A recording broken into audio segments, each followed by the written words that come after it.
Hello, everyone, and welcome back to Mr. Sleepy Crime. I know many of you enjoy listening to these stories as you fall asleep. So before you drift off, I'd love for you to leave a comment letting me know where in the world you're tuning in from. And if you're enjoying the story, don't forget to like and subscribe. It really helps the channel grow. Before we begin, I want to acknowledge that this story involves real people and real tragedies. We tell these stories not for entertainment, but to remember the victims and perhaps help others recognize the warning signs that could prevent similar tragedies. For the best experience, feel free to lower the volume a little, just enough to let the story gently carry you off to sleep. Alright, please get comfortable, dim the lights, and let's dive into tonight's first story. Tonight we'll explore one of Britain's most tragic cases of digital age stalking and murder. This is the story of Molly McLaren, a bright university student whose life was cut short by someone she once trusted. In the quiet countryside of Kent, England, 23-year-old Molly McLaren was building the life she'd always dreamed of. Born on May 26, 1994 in the picturesque town of Cobham, Molly embodied everything a young woman in her early 20s should be. Vibrant, ambitious, and full of hope for the future. As a second-year student at the University of Kent, Molly was pursuing her studies with dedication. She lived with her parents, Doug and Joe McLaren, in their family home. A place filled with warmth and the kind of unconditional support that had shaped her into the confident young woman she'd become. Those who knew her described Molly as someone who lit up every room she entered. A person with an infectious laugh and a natural ability to make others feel valued and heard. Molly's days followed a routine that many university students would recognize. She balanced her academic responsibilities with maintaining her physical and mental well-being, making regular trips to Pure Gym at the Dockside Outlet Shopping Center in Chatham. This wasn't just about staying fit for Molly. The gym represented a sanctuary where she could clear her mind, focus on herself, and prepare for whatever challenges lay ahead. Like many people her age, Molly navigated the modern world of dating through digital platforms. In June 2016, she found herself browsing through Tinder, that ubiquitous dating app that had become as common as morning coffee for her generation. She was looking for connection, perhaps companionship, maybe even love. What she found instead would ultimately lead to her destruction. 24-year-old Joshua Stimpson appeared on her screen like thousands of other potential matches, living just 9 miles away. He seemed geographically convenient, and his profile suggested someone who might share her interests and values. They matched, and what began as casual conversation through the app would evolve into something much more complex. For months, Molly and Joshua exchanged messages through Tinder. Their conversations flowed with the easy rhythm that characterizes the early stages of digital courtship. They shared stories about their lives, their interests, their hopes for the future. Joshua presented himself as charming and attentive, the kind of person who remembered small details from previous conversations and seemed genuinely interested in getting to know her better. The transition from digital communication to face-to-face interaction didn't happen immediately. They continued their app-based relationship through the summer and into the autumn of 2016. It wasn't until October that they finally decided to meet in person, taking that crucial step from virtual connection to physical presence. Their first meeting went well enough to warrant a second, and then a third. What followed was a relationship that from the outside appeared to be progressing normally. Joshua was welcomed into the McLaren family home, sharing meals with Molly's parents and integrating himself into the fabric of her daily life. Doug and Joe McLaren, like any parents, were naturally protective of their daughter, but Joshua seemed harmless enough during those early encounters. The relationship continued through the winter months and into 2017. They attended social events together, shared photos on social media, and appeared to be building something meaningful. Molly's friends saw them together at university functions and casual gatherings, and nothing seemed particularly unusual about their dynamic. But beneath the surface of what appeared to be a normal relationship, something darker was taking root.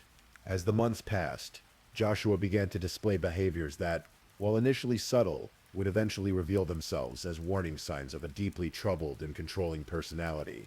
It started with small things, requests that might have seemed reasonable to someone who cared deeply about their partner's well-being. Joshua would ask Molly about where she was going, who she was with, what time she expected to be home. He would suggest that certain friends of hers weren't good influences, or that particular activities weren't safe for someone as precious to him as she was. These behaviors escalated gradually, What began as expressions of concern evolved into attempts to control. Joshua would become upset when Molly made plans that didn't include him, or when she spent time with friends he didn't approve of. He would monitor her social media activity, questioning her about likes she'd given to other people's posts or comments she'd made on friends' photos. The relationship that had once felt supportive and caring began to feel suffocating. Molly found herself having to justify decisions that had once been automatically her own to make. Simple activities like going to the gym, meeting friends for coffee, or studying at the library became sources of tension and conflict. Those closest to Molly began to notice changes in her behavior.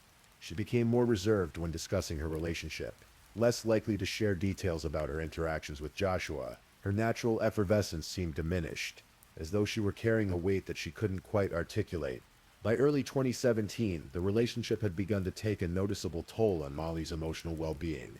Friends and family members who cared about her started expressing concerns, though Molly, like many people in controlling relationships, found it difficult to see the situation clearly from within it.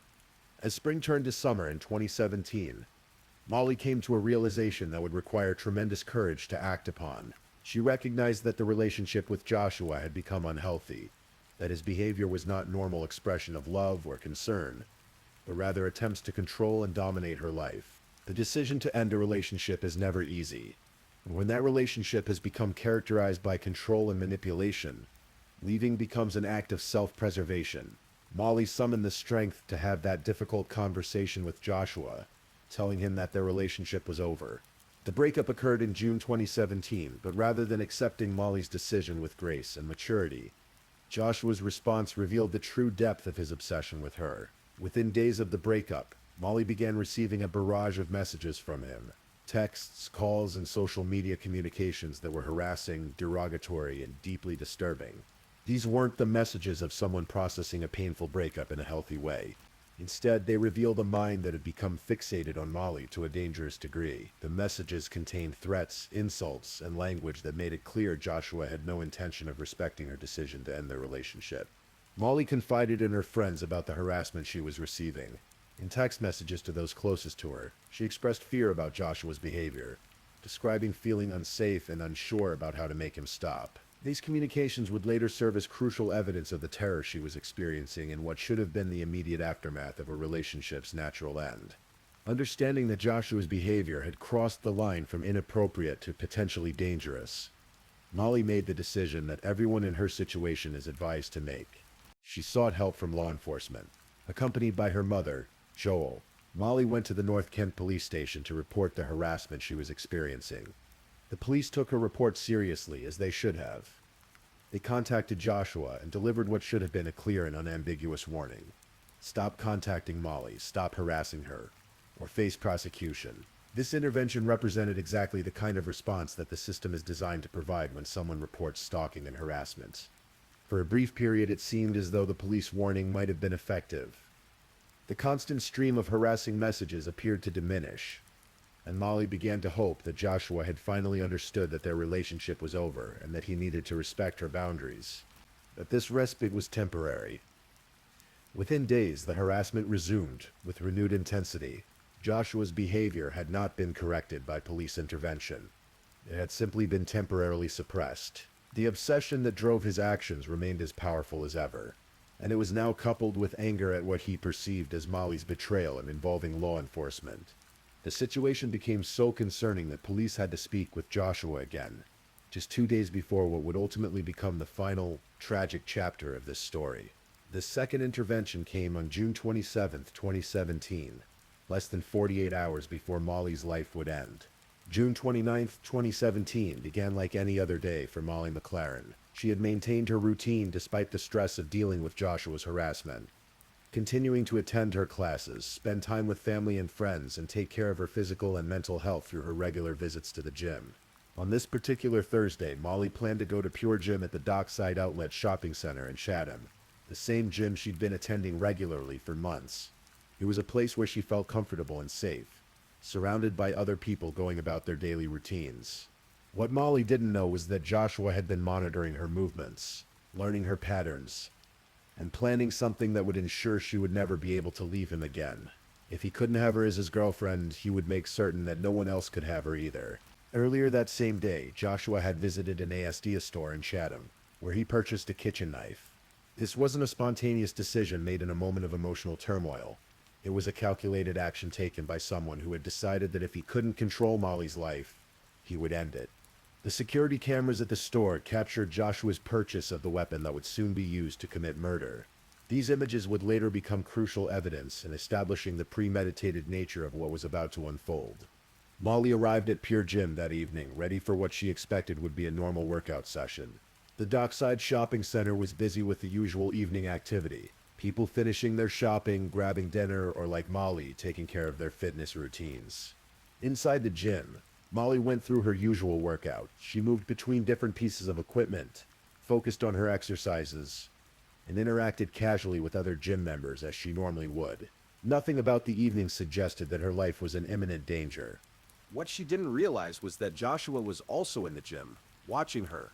He had positioned himself where he could observe her movements while appearing to be engaged in his own workout routine. The security cameras later showed him moving through the gym, but his attention was clearly focused on Molly rather than on any legitimate exercise activity. The juxtaposition is chilling to consider. Molly engaging in a normal, healthy activity while completely unaware that someone who had once claimed to love her was now planning to kill her.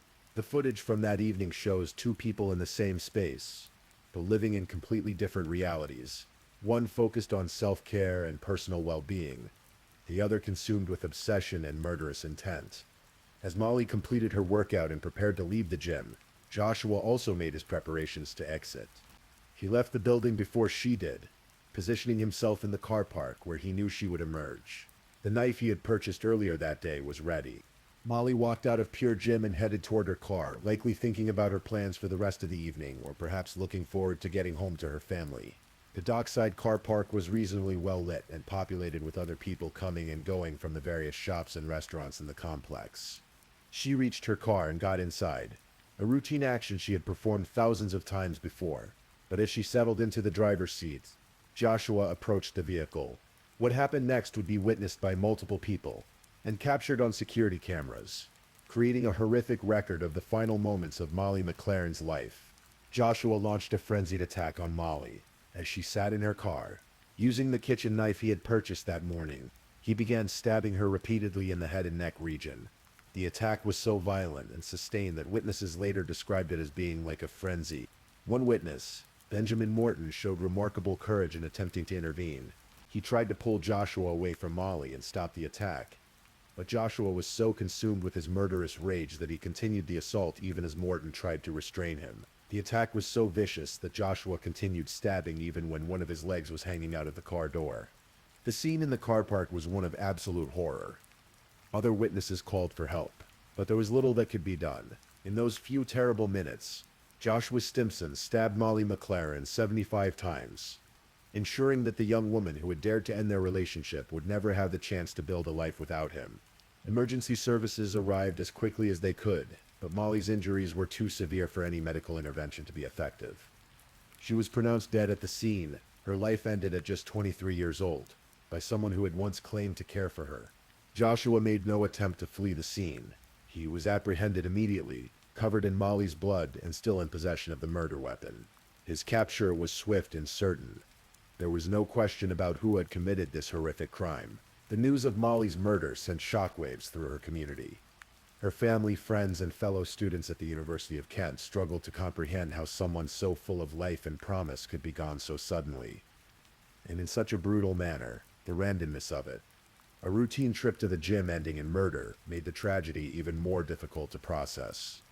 Doug and Joe McLaren faced every parent's worst nightmare.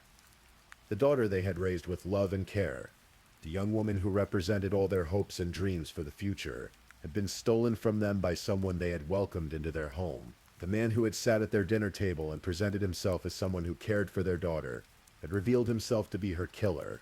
The police investigation into Molly's murder was thorough but straightforward in terms of establishing the basic facts. The attack had been witnessed by multiple people, captured on security cameras, and Joshua had been apprehended at the scene with the murder weapon. There was no question about who had killed Molly McLaren. However, the investigation also revealed the broader context of Joshua's behavior. painting a picture of a man whose obsession with control had escalated to the point of murder. Detectives uncovered evidence of his stalking behavior, his harassment of Molly after their breakup, and his disregard for police warnings to leave her alone. Perhaps most disturbing, the investigation revealed that Molly was not Joshua's only victim of stalking behavior. Evidence emerged that he had previously stalked 2 other former girlfriends, suggesting a pattern of behavior that had been escalating over time. This information painted a picture of a serial stalker who had finally crossed the line from psychological abuse to physical violence. The evidence collected by investigators included the security footage of Joshua purchasing the knife, the gym surveillance showing him watching Molly, and the horrific footage of the attack itself. There were also the text messages Molly had sent to friends expressing her fear of Joshua, and records of the police warnings he had received and ignored. Joshua Stimson's trial began in early 2018 at Maidstone Crown Court. While he admitted to manslaughter, claiming that he had been provoked or had acted in a moment of lost control, he initially pleaded not guilty to murder. This defense strategy was an attempt to avoid the most serious charges by arguing that the killing had not been premeditated. However, the evidence presented during the trial painted a clear picture of a calculated and deliberate murder. The purchase of the knife earlier that day, the stalking behavior that had preceded the attack, and the sustained nature of the assault all pointed to premeditation rather than a spontaneous act of violence. Prosecutors presented a compelling case that Joshua had armed himself with a deadly weapon and waited for an opportunity to attack Molly in a location where she would be vulnerable. The fact that he had followed her to the gym and positioned himself to attack her as he reached her car demonstrated planning and intent. The defense's attempts to characterize this as anything other than premeditated murder were undermined by the sheer brutality of the attack. 75 stab wounds cannot be explained away as a moment of lost control or an act of passion. This was a sustained, vicious assault designed to ensure that Molly McLaren would not survive. Claire Prodger, from the Crown Prosecution Service, summarized the case succinctly. Joshua Stimson had armed himself with a knife and carried out a violent attack in broad daylight which robbed a young woman of her future. The evidence was clear, compelling, and overwhelming. The jury deliberated for less than 4 hours before reaching their verdict. Guilty of murder. The evidence had been so clear and the case so straightforward that there was little doubt about Joshua's guilt or the nature of his crime. During the sentencing hearing, Judge Williams delivered a statement that captured both the horror of Joshua's actions and the impact of his crime. She described it as a cruel, calculated, and cowardly act, words that seemed inadequate to capture the full enormity of what had been done to Molly McLaren. Joshua Stimson was sentenced to life in prison, with a minimum term of 26 years. This meant that he would not even be eligible for parole consideration until he had served more than a quarter of a century behind bars. For a man who was 25 years old at the time of his sentencing, this effectively meant that the prime years of his life would be spent in prison. The sentence reflected the severity of the crime and the aggravating factors that had surrounded it. The judge specifically noted the stalking behavior that had preceded the murder, the disregard for police warnings, and the calculated nature of the attack. There were no mitigating factors that could excuse or explain away what Joshua had done. Molly McLaren's murder became more than just another tragic crime. It became a symbol of the dangers faced by women who try to leave controlling relationships and the inadequacy of existing systems to protect them. Her case highlighted the reality that doing everything right, reporting harassment to police, seeking support from family and friends, trying to maintain normal routines, sometimes isn't enough to ensure safety. The case also drew attention to the role of social media in dating apps and modern stalking behavior. Joshua had used digital platforms to monitor and harass Molly, demonstrating how technology that was designed to bring people together could be weaponized by those with malicious intent. Molly's parents, Doug and Joe McLaren, became advocates for greater awareness about stalking and its dangers.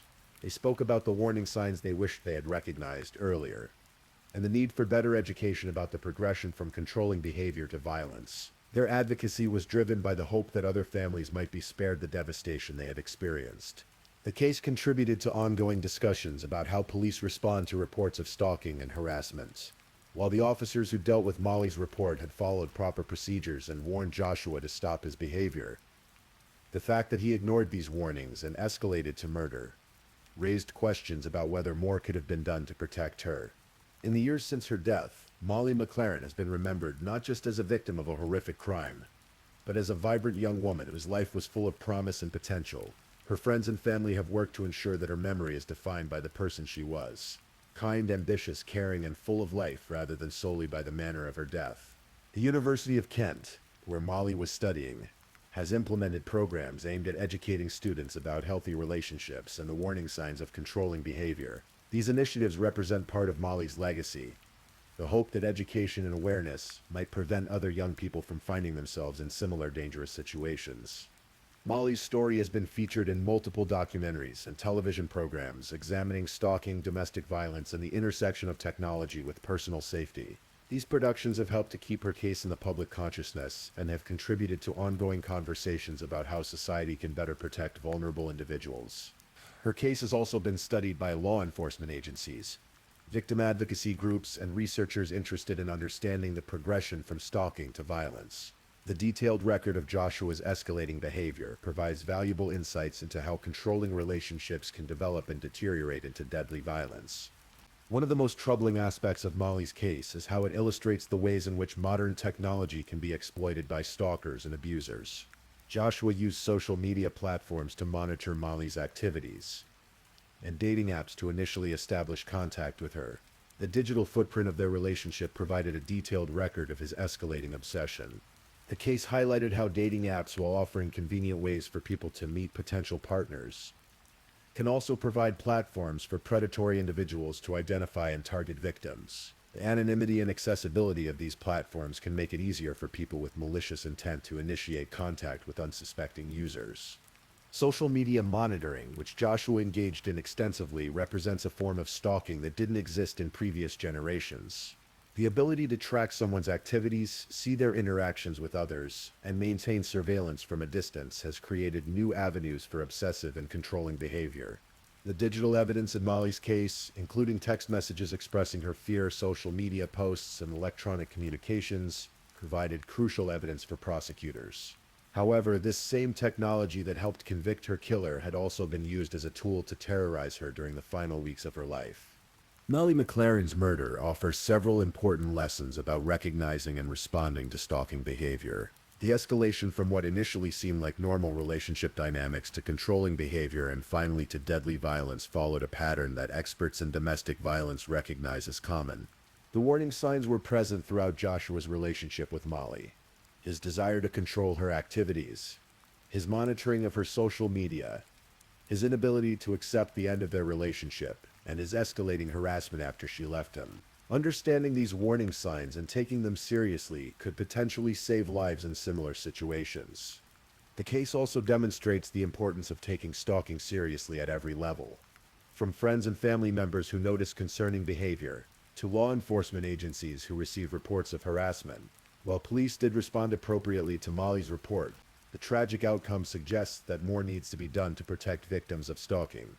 Education about healthy relationships, particularly for young people who are navigating dating in the digital age, represents another crucial element of prevention. Understanding what constitutes normal, respectful behavior in relationships, and recognizing red flags early, can help people avoid dangerous situations. Despite the conviction of Joshua Stimson and the extensive coverage of Molly's case, stalking and intimate partner violence continue to claim lives. Statistics show that approximately one woman is killed by a current or former partner every 4 days in the UK, with many of these deaths preceded by stalking behavior. The challenges of protecting stalking victims are complex and multifaceted. Legal systems struggle to balance the rights of individuals with the need to protect potential victims. Technology continues to evolve in ways that create new opportunities for stalkers while also providing new tools for law enforcement. Support services for stalking victims remain underfunded and overextended in many areas. The recognition of stalking as a serious precursor to violence has improved, but translating that recognition into effective protection for victims remains an ongoing challenge. The role of friends, family members, and communities in recognizing and responding to stalking behavior continues to be crucial. Often those closest to potential victims are the first to notice concerning patterns of behavior, and their response can make the difference between safety and tragedy. As we reach the end of Molly McLaren's story, it's important to remember that behind the legal proceedings, the media coverage, and the policy discussions, was a real person whose life was ended far too soon. Molly was 23 years old when she died, the same age at which many people are just beginning to discover who they want to become as adults. She was a daughter who brought joy to her parents, a friend who was valued by those who knew her, and a student working toward a future that would never come to pass. Her death represents not just the loss of one life, but the loss of all the contributions she might have made, all the relationships she might have formed, and all the experiences she would never have. The brutality of her death, 75 stab wounds inflicted by someone who would claim to care for her, serves as a stark reminder of the capacity for violence that can lurk beneath the surface of seemingly normal relationships. It demonstrates how quickly controlling behavior can escalate to deadly violence when the person being controlled attempts to assert their independence. Joshua Stimpson's 26-year minimum sentence means that he will spend decades behind bars. But no amount of imprisonment can restore what was taken from Molly, her family, and her community. Justice in this case can only mean ensuring that he cannot harm anyone else. And then Molly's story serves as a warning to others about the dangers of stalking and controlling behavior. The murder of Molly McLaren stands as a tragic reminder of the reality that many women face when they try to leave controlling relationships. Her story is one of a young woman who did everything she was supposed to do. She recognized problematic behavior. She sought help from law enforcement. She tried to maintain her normal routines, and yet still became a victim of the most extreme form of domestic violence. In the quiet darkness of this true crime story, we find not just horror, but also important lessons about recognition, prevention, and the need for continued vigilance in protecting those who may be vulnerable to stalking and intimate partner violence. Molly's legacy lives on in the awareness her case has raised and in the ongoing efforts to prevent similar tragedies. As we conclude this examination of a life lost too soon, we remember Molly McLaren not just as a victim of a terrible crime, but as a person whose story continues to have meaning and impact years after her death. In that remembrance, and in the lessons learned from her tragedy, there is perhaps some small measure of purpose to be found in an otherwise senseless loss. Her parents continue to honor her memory through their advocacy work, ensuring that Molly's story serves as both a warning and a call to action, in their strength and determination to prevent other families from experiencing such loss. We see the best of human nature emerging from the worst of circumstances. The case of Molly McLaren reminds us that behind every crime statistic is a real person whose life mattered, whose death created ripples of pain and loss that continue to be felt, and whose story deserves to be remembered with both sorrow for what was lost and determination to prevent such losses in the future. Rest in peace, Molly McLaren. Your story will not be forgotten. Please, if this is your first time listening to one of our true crime stories, welcome to the channel where we explore these cases in a calm and respectful way. I also want to take a moment to appreciate my amazing subscribers who've been rocking with me. Thank you so much for your continued support. If you're still awake and listening, drop a comment. Let me know where you're tuning in from and the current time in your corner of the world, or just say something to let me know you're still here. And if you haven't already, be sure to like this video and subscribe so you don't miss our next true crime stories for sleep. Now, let's move on to our second story. Story 2. Tonight we're traveling to the small town of Mayfield, Kentucky, where a tragic case unfolded in the summer of 2000. A case that would challenge everything we think we know about justice, truth, and the complicated nature of criminal investigations. It was August 1st, 2000. The summer heat hung heavy over western Kentucky, and the morning sun cast long shadows across the quiet grounds of Mayfield Middle School. What should have been just another peaceful summer day in this small town of about 10,000 people was about to become something far more sinister.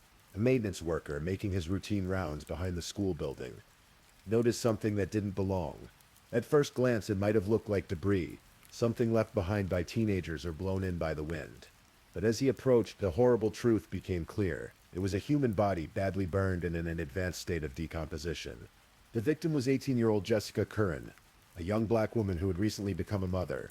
Her partially clothed body told a story of unimaginable violence. Investigators would later determine that she had been sexually assaulted, murdered, and then set on fire in an attempt to destroy evidence. Near her body, they found a burnt belt and clumps of hair, grim remnants of what appeared to be a carefully planned attempt to cover up the crime. Jessica's body showed signs of having been there for several days. The medical examiner would estimate that she had died sometime between July 29th and August 1st. But who was Jessica Curran? And how had she ended up behind this middle school in such horrific circumstances? Jessica Curran was just beginning her adult life when it was so brutally cut short. At 18, she was navigating the challenges of young motherhood while trying to build a future for herself and her child. Those who knew her described her as a quiet young woman who kept mostly to herself, someone who was trying to make her way in a world that hadn't always been kind to her. Like many small towns in Kentucky, Mayfield had its share of social complexities. Jessica, as a young black woman in a predominantly white community, faced challenges that others might not fully understand. The dynamics of race and class would later play a role in how her case was investigated and prosecuted, adding layers of complexity to an already tragic situation. In the days before her death, Jessica had been staying with various friends and acquaintances.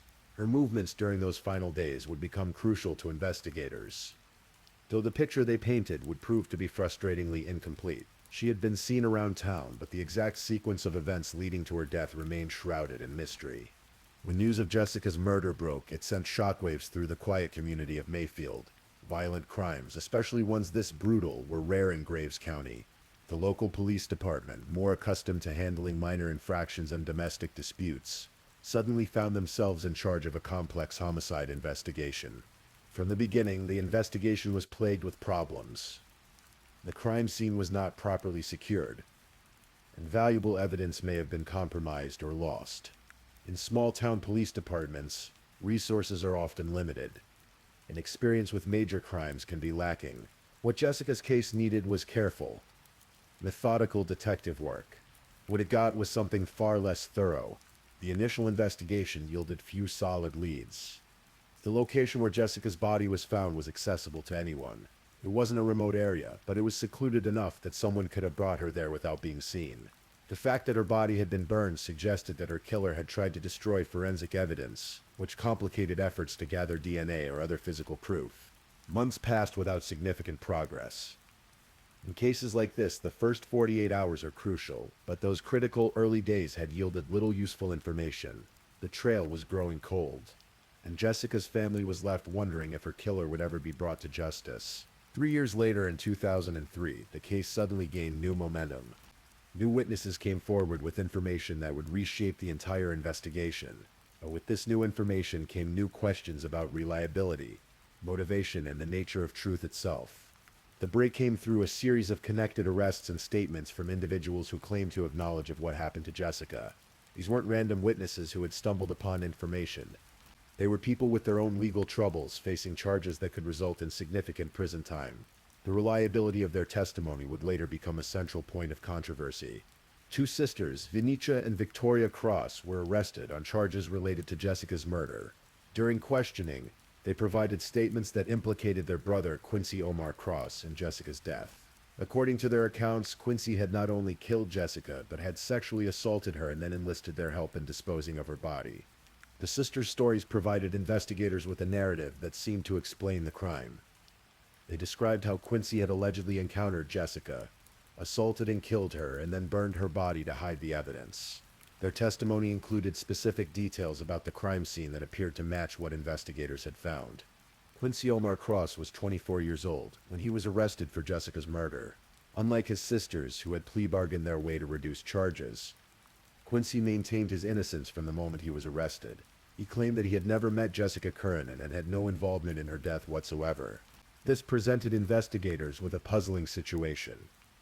Here was a man whose own sisters were willing to testify that he had committed one of the most heinous crimes imaginable. Yet he steadfastly denied any knowledge of the victim or the crime. Either Quincy was lying in the face of overwhelming evidence, or something far more complex was happening. Quincy's background painted a picture of a young man who had already had run-ins with the law, but nothing approaching the level of violence described in Jessica's murder. He had faced charges for property crimes and drug-related offenses, the kind of charges that were unfortunately common among young men in economically disadvantaged areas. The rape and murder represented a significant escalation that seemed inconsistent with his previous behavior. As the case against him developed, Quincy found himself in the position of having to prove his innocence rather than prosecutors having to prove his guilt beyond a reasonable doubt. The testimony of his sisters formed the cornerstone of the case against him, but was their word enough to convict a man of such serious crimes? When Quincy Cross's trial began in 2008, 8 years after Jessica's death, It attracted significant attention in the local community. The brutal nature of the crime, combined with the unusual circumstances of the case, siblings testifying against their brother, made it a story that captivated and horrified residents of western Kentucky. The prosecution's case relied heavily on the testimony of Venetia and Victoria Cross. They painted a picture of their brother as someone capable of extreme violence, someone who had confessed to them about killing Jessica and had forced them to help dispose of evidence. Their accounts were detailed and emotionally compelling, describing not just the crime itself but also the fear they felt of their brother. But there were troubling aspects to their testimony. Both sisters had significant legal troubles of their own, and had negotiated plea deals in exchange for their cooperation. This created an obvious incentive for them to tell prosecutors what they wanted to hear. Regardless of whether it was true, defense attorneys highlighted these inconsistencies and motivations, arguing that the sisters' testimony was unreliable. Perhaps most significantly, there was no physical evidence connecting Quincy to the crime. In an era when DNA evidence had become increasingly important in criminal cases, the complete absence of any forensic link between Quincy and Jessica was notable. No DNA, no fingerprints, no fibers. Nothing that would typically be expected in such a violent crime. The prosecution also relied on testimony from a jailhouse informant, another convicted criminal who claimed that Quincy had confessed to him while they were incarcerated together. Jailhouse informant testimony has long been controversial in the criminal justice system, as these witnesses often have significant incentives to fabricate stories in hopes of reducing their own sentences. After deliberating for just 3 hours and 45 minutes, the jury returned with guilty verdicts on all charges: capital kidnapping, intentional murder, first-degree rape, first-degree sodomy, abuse of a corpse, and tampering with physical evidence. Quincy Omar Cross was sentenced to life in prison without the possibility of parole. For many in the community, the verdict brought a sense of closure. Jessica's killer had been identified and punished, and justice had been served. But for others, including Quincy's supporters, and eventually even some members of Jessica's own family, questions remained about whether the right person had been convicted.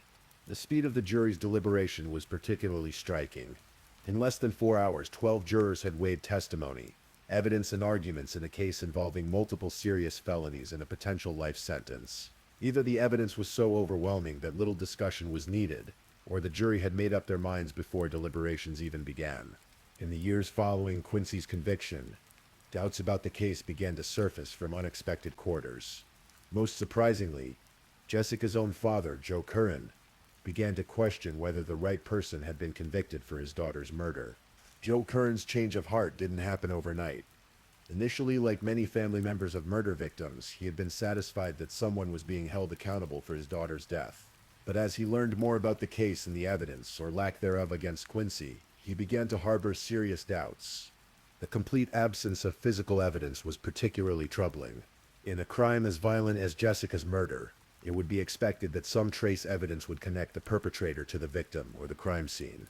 The fact that investigators found no DNA, fingerprints, or other forensic evidence linking Quincy to the crime raised significant questions. Additionally, the reliability of the prosecution's key witnesses became increasingly questionable. Both sisters who testified against Quincy had significant legal problems and clear incentives to cooperate with prosecutors. The jailhouse informant had a long criminal history and faced his own potential sentence reduction for his cooperation. As doubts about Quincy's conviction grew, his case came to the attention of the Kentucky Innocence Project, an organization dedicated to investigating claims of wrongful conviction. These legal advocates specialize in cases where there are questions about the reliability of evidence, or the fairness of the legal proceedings. The Innocence Project's investigation revealed several troubling aspects of the original case. They found that the police investigation had been inadequate from the beginning, with crucial evidence potentially mishandled or overlooked. They also discovered that some witnesses had given contradictory statements that were not fully explored during the original investigation. Perhaps most significantly, they found that the prosecution's case relied entirely on witness testimony that was highly questionable. The complete absence of physical evidence, combined with the clear incentives for prosecution witnesses to fabricate their stories, created what advocates argued was a reasonable doubt that had not been properly considered by the original jury. The Innocence Project also uncovered information suggesting that other potential suspects had not been adequately investigated. In their zeal to build a case against Quincy based on his sister's testimony, investigators may have overlooked other leads that could have led to the real killer. Joe Curran's journey from believing in his daughter's killer's conviction to advocating for his release is one of the most compelling aspects of this case. It takes extraordinary courage for the parent of a murder victim to publicly question a conviction, knowing that it means acknowledging that their child's real killer may still be free. In interviews and public statements, Joe Curran has explained that his primary concern is not protecting Quincy Cross, but ensuring that justice is truly served for Jessica. If the wrong person was convicted, then not only has an innocent man lost his freedom, but Jessica's real killer has escaped accountability. This sentiment reflects a deeper understanding of what justice actually means. True justice isn't just about punishing anyone. For a crime, it's about ensuring that the right person is held accountable and that the truth, however uncomfortable, is revealed. Joe Curran's advocacy has been crucial in keeping attention focused on the case and the questions surrounding Quincy's conviction. His voice carries particular weight because he has no incentive to protect Quincy if he truly believes Quincy killed his daughter. His support for Quincy's claims of innocence comes from a careful examination of the evidence, not from any emotional attachment to the accused. Jessica Curran's case raises important questions about the criminal justice system and how it handles cases involving marginalized communities.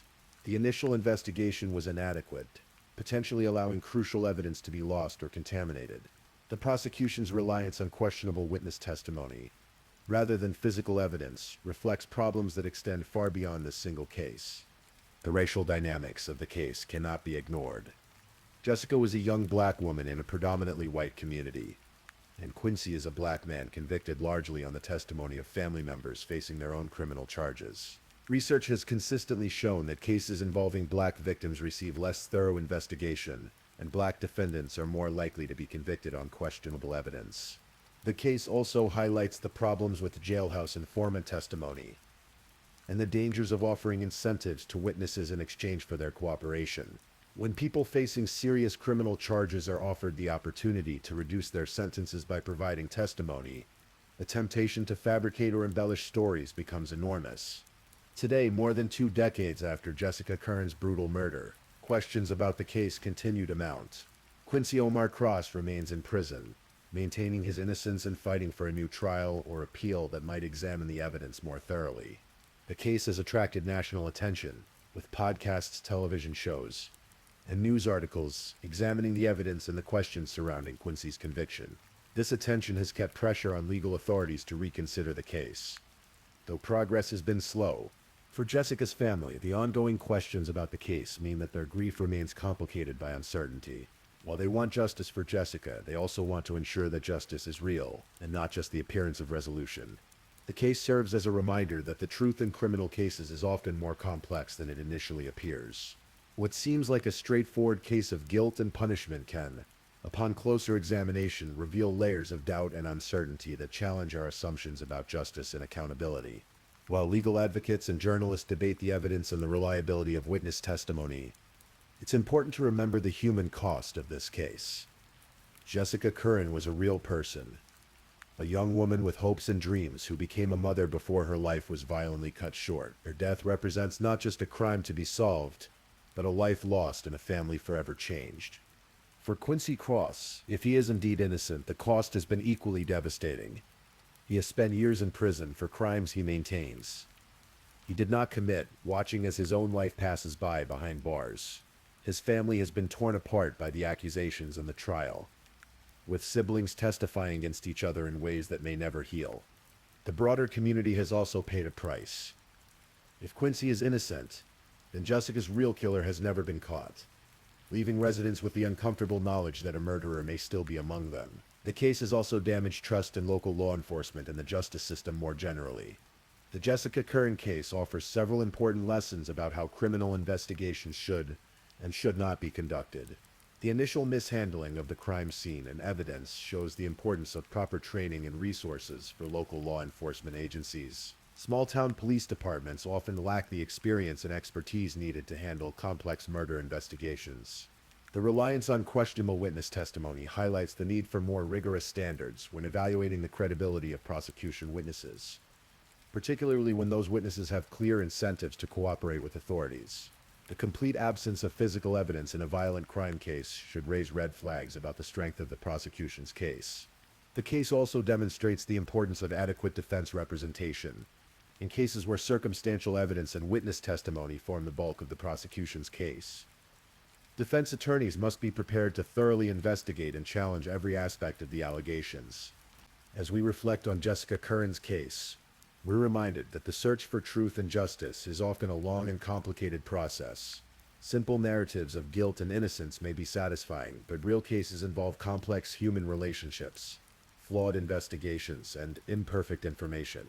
The advocacy efforts on behalf of Quincy Cross continue, with legal teams working to uncover new evidence and challenge the original conviction.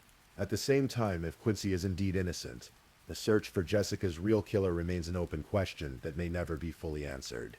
The case serves as a sobering reminder that our criminal justice system, while generally effective, is not infallible. When doubts arise about a conviction, particularly in a case involving such serious crimes and such questionable evidence, those doubts deserve serious consideration and investigation.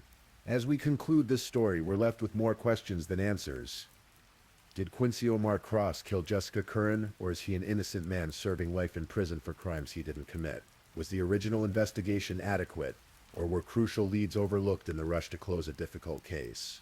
These questions may never be fully resolved, but they remind us of the importance of maintaining a healthy skepticism about even seemingly straightforward criminal cases. The search for truth requires persistence, courage, and a willingness to follow evidence, wherever it leads, even when that path is uncomfortable or inconvenient.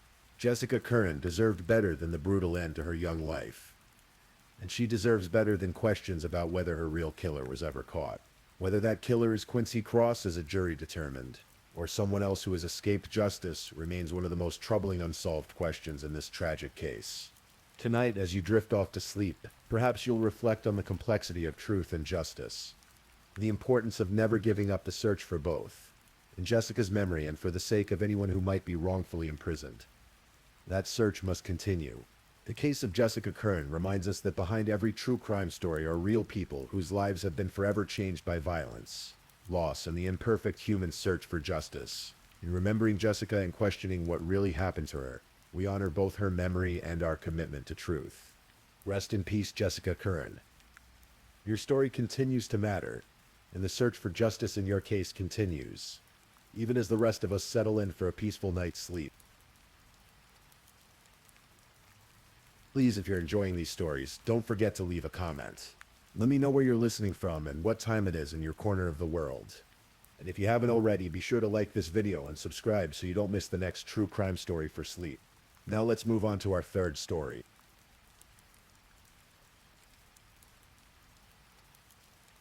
Story 3.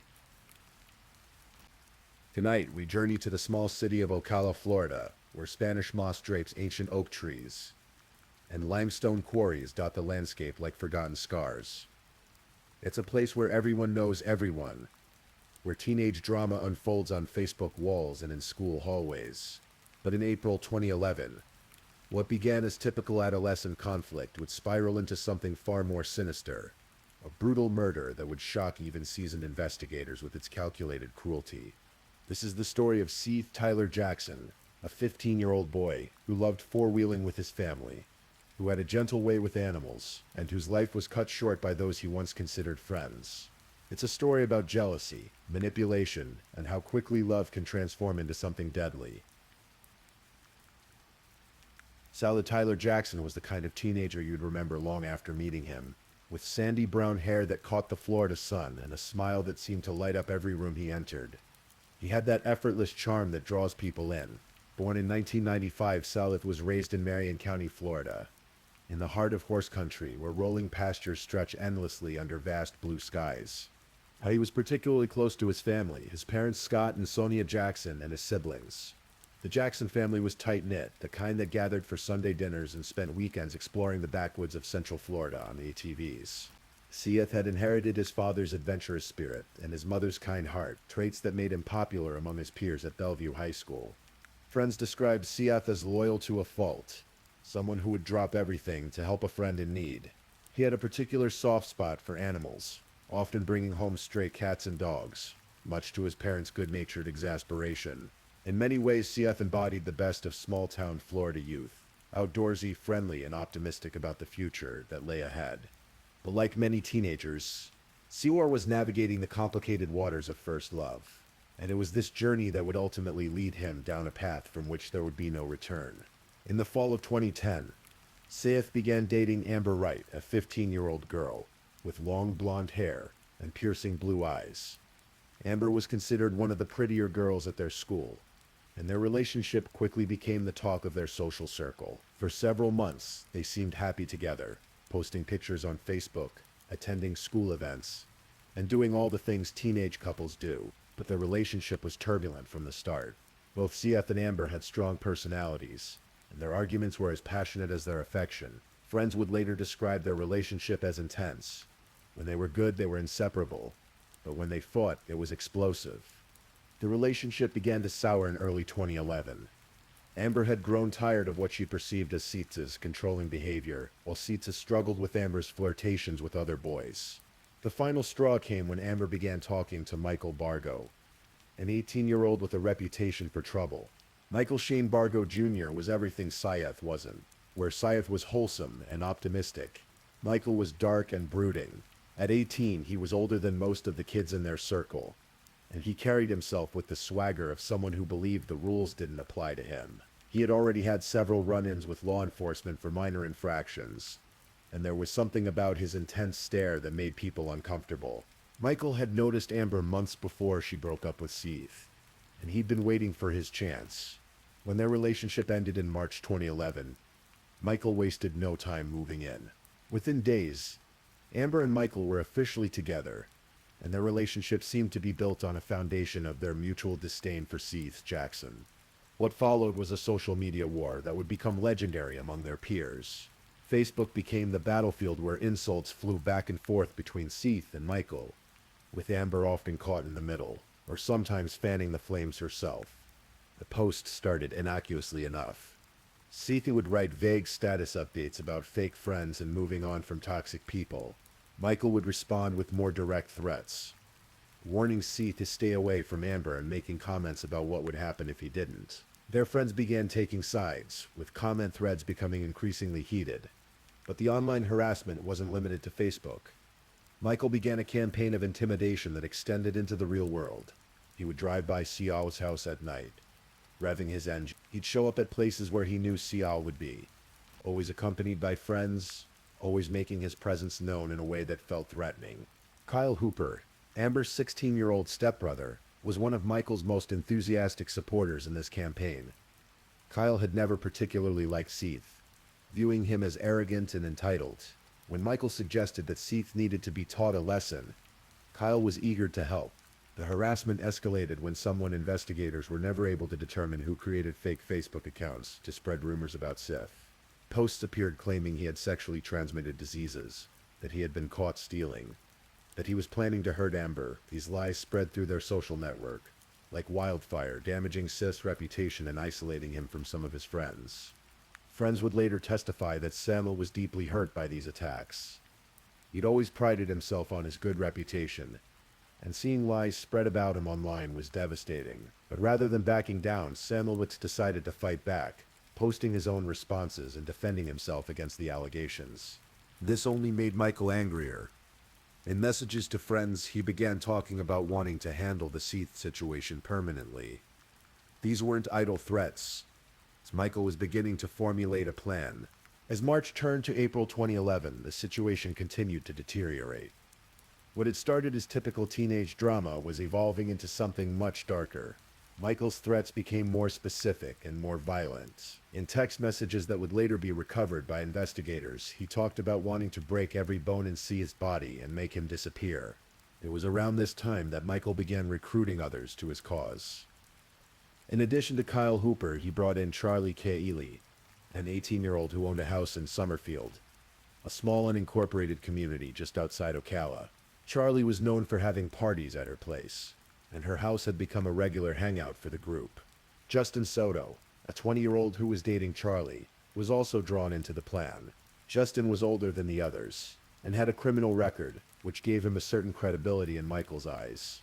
He was also known to be easily influenced, and eager to please his friends, especially Charlie. The group began meeting regularly to discuss their Seth problem. What had started as venting sessions gradually became planning sessions. They talked about different ways to hurt or humiliate Seth, with the ideas becoming progressively more violent. Meanwhile, Seth remained largely unaware of the depth of the conspiracy forming against him.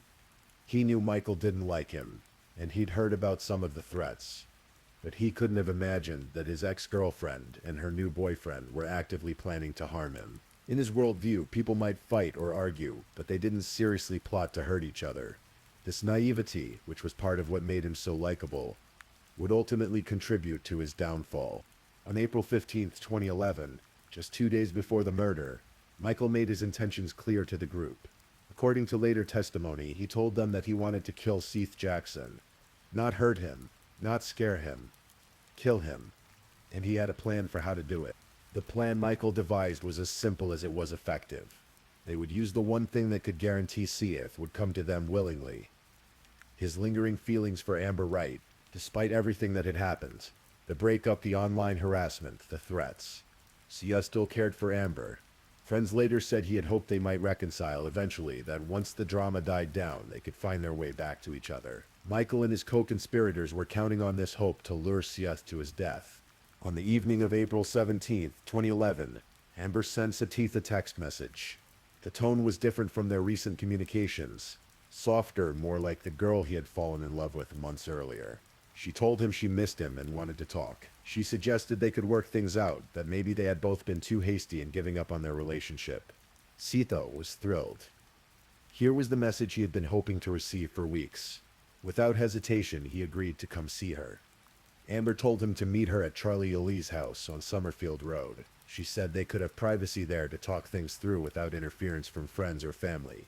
What Seth didn't know was that Michael, Kyle, Charlie, and Justin were all waiting at the house, prepared to carry out their plan.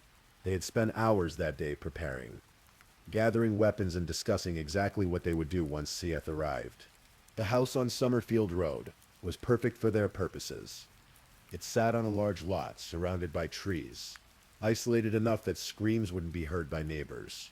There was a fire pit in the backyard, which would prove crucial to their plan. Charlie had made sure her parents wouldn't be home that evening, giving them complete privacy to carry out their horrific scheme. As the sun began to set over Marion County on that warm April evening, Seth Jackson prepared to leave his family home for the last time. He told his parents he was going to meet a friend and would be back later. They had no reason to worry. Their son was responsible and rarely stayed out late on school nights. Seth climbed into his car and began the drive to Summerfield, his heart full of hope that this night might mark the beginning of a reconciliation with the girl he still loved. He had no idea he was driving toward a carefully orchestrated trap, or that the 5 people waiting for him had already decided he would never leave that house alive. Seth arrived at Charlie Alley's house around 8 p.m. on April 17, 2011. The modest single-story home sat back from the road, surrounded by the thick Florida vegetation that provided perfect cover for what was about to unfold. As he pulled into the driveway, Seth would have seen Amber's car already there, which likely reassured him that this was indeed a genuine attempt at reconciliation. Amber met him at the door, smiling and acting as if nothing had changed between them. She led him inside, where Charlie greeted him normally, offering him something to drink. To Seth, everything seemed fine, just a casual evening with people he thought were his friends. But Michael Bargo was hiding in a back bedroom, waiting for the signal to begin the attack. Kyle Hooper and Justin Soto were also positioned throughout the house, ready to spring into action. The trap had been set, and Seth Jackson had walked right into it. The exact sequence of events that followed would later be pieced together through confessions, forensic evidence, and witness testimony. What investigators discovered was a level of brutality that shocked even experienced homicide detectives. The attack began suddenly and without warning. As Seth sat in the living room talking with Amber and Charlie, Michael Bargo emerged from the back room and struck him in the head with a wooden object. Stunned and bleeding, Seth tried to defend himself, but he was outnumbered and caught completely off guard. Kyle Hooper joined the assault, and together he and Michael began beating Seth mercilessly. The 15-year-old boy fought back as best he could, but he was no match for his attackers. Despite the savage beating he was receiving, Seth managed to break free and ran toward the front door, desperately trying to escape. But Michael Bargo had planned for this possibility. He produced a .22 caliber Heritage Arms revolver and shot Seth multiple times as the boy tried to flee. Even wounded and dying, Seth's survival instinct was strong, and he continued trying to get away from his attackers. According to later testimony, Michael then delivered the fatal shots, ensuring that Seth Jackson would never leave that house alive. The entire attack had taken less than 10 minutes, but in that brief time they had destroyed a young life and irrevocably changed their own futures. With Seth Jackson dead on the floor of Charlie Alley's living room, the 5 conspirators now faced the problem of disposing of the body. But Michael Bargo had planned for this too. In the hours before the murder, they had prepared what they thought would be the perfect way to eliminate all evidence of their crime. The group dragged Seth's body to the bathroom, where they placed it in the bathtub. In a detail that would particularly horrify investigators and the public, they then broke Seth's knees so his body would fit into a sleeping bag they had acquired for this purpose. This act of post-mortem mutilation demonstrated the complete lack of humanity that had driven them to this point. Once they had managed to stuff Seth's body into the sleeping bag, they carried it to the backyard where Charlie Alley had a fire pit. They had spent considerable time that day gathering wood and accelerants, preparing for this moment. As night fell over Summerfield, they set the sleeping bag on fire, hoping to completely destroy any evidence of their crime. Neighbors would later report seeing flames shooting 20 feet into the air from the direction of Charlie's house that night. The fire was so intense that it singed the leaves on nearby oak trees. What they were witnessing was the destruction of Seth Jackson's mortal remains, though they had no way of knowing the horror that was taking place just a few hundred yards from their own homes. The burning process took hours, and the 5 killers took turns feeding the fire and ensuring that nothing recognizable remained. They were methodical in their destruction, stirring the ashes and adding more fuel whenever flames began to die down. But their attempts to completely destroy the evidence were not entirely successful. When investigators later excavated the fire pit, they would find bone fragments and other physical evidence that would prove crucial to the prosecution's case.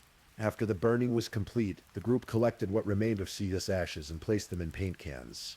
They then drove to a limestone quarry in Ocala and dumped the cans into the water, hoping the evidence would sink to the bottom and never be recovered. On the morning of April 18, 2011, Scott and Sonia Jackson woke up to discover that their son had never come home. This was completely out of character for Seth, who was responsible about letting his parents know where he was and when he'd be back. Growing increasingly worried as the morning progressed without any word from their son, they decided to report him missing to the Marion County Sheriff's Office. The initial response was fairly routine. Teenagers sometimes stayed out all night, and it wasn't unusual for them to lose track of time or have car trouble. But as deputies began investigating Sada's disappearance, they quickly realized this was no ordinary missing person case. When investigators interviewed Seth's friends and classmates, they learned about the ongoing conflict with Michael Bargo and his group. They discovered the threatening Facebook posts and text messages, the harassment campaign, and the escalating tensions that had been building for weeks. Most importantly, they learned that Seth had gone to meet Amber Wright on the night he disappeared. When deputies went to speak with Amber, they found a group of teenagers whose stories didn't add up. Charlie Alley initially claimed that Seth had never come to her house. But when confronted with cell phone records showing that he had been in the area that night, she changed her story, admitting he had been there but claiming he had left after a brief visit. Amber Wright was equally evasive, providing contradictory accounts of her interactions with Seth that evening. She claimed they had texted about meeting up, but said he never actually came to Charlie's house. Kyle Hooper and Justin Soto also provided suspicious and inconsistent statements when questioned by investigators. Each of them seemed to be hiding something, and their stories about their activities on April 17th didn't align with each other or with the evidence. But it was Michael Bargo who ultimately sealed their fate, perhaps because he was the oldest and considered himself the smartest of the group. Michael initially refused to speak with investigators at all. His cocky, dismissive attitude immediately raised red flags for experienced detectives who had seen this behavior before. As the investigation progressed, forensic evidence began to paint a clearer picture of what had happened at Charlie Alley's house. Crime scene technicians processed the home and discovered blood evidence that had been hastily cleaned, but was still detectable with luminol testing. In the backyard, investigators found the fire pit, where witnesses had reported seeing the massive flames on the night Seth disappeared. When they excavated the pit, they discovered bone fragments, teeth, and other physical evidence that confirmed their worst fears. Seth Jackson had been murdered and his body destroyed in an attempt to cover up the crime. The limestone quarry where the group had dumped the paint cans containing Seth's ashes became another crucial piece of the investigation. Divers were brought in to search the murky waters, and they eventually recovered containers with human remains that were forensically matched to Seth Jackson. But perhaps the most damning evidence came from the digital trail the killers had left behind.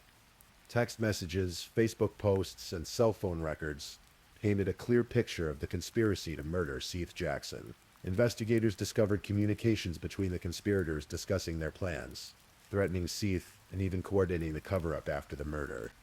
As the evidence mounted, the 5 conspirators began to turn on each other. Charlie Yali was the first to break, admitting her role in the crime and providing details about what had happened that night. Her confession opened the floodgates, and soon Kyle Hooper and Justin Soto were also cooperating with investigators, each trying to minimize their own involvement while implicating the others. Amber Wright initially maintained her innocence, but when confronted with the overwhelming evidence against her, she too eventually admitted her role in luring Seth to his death.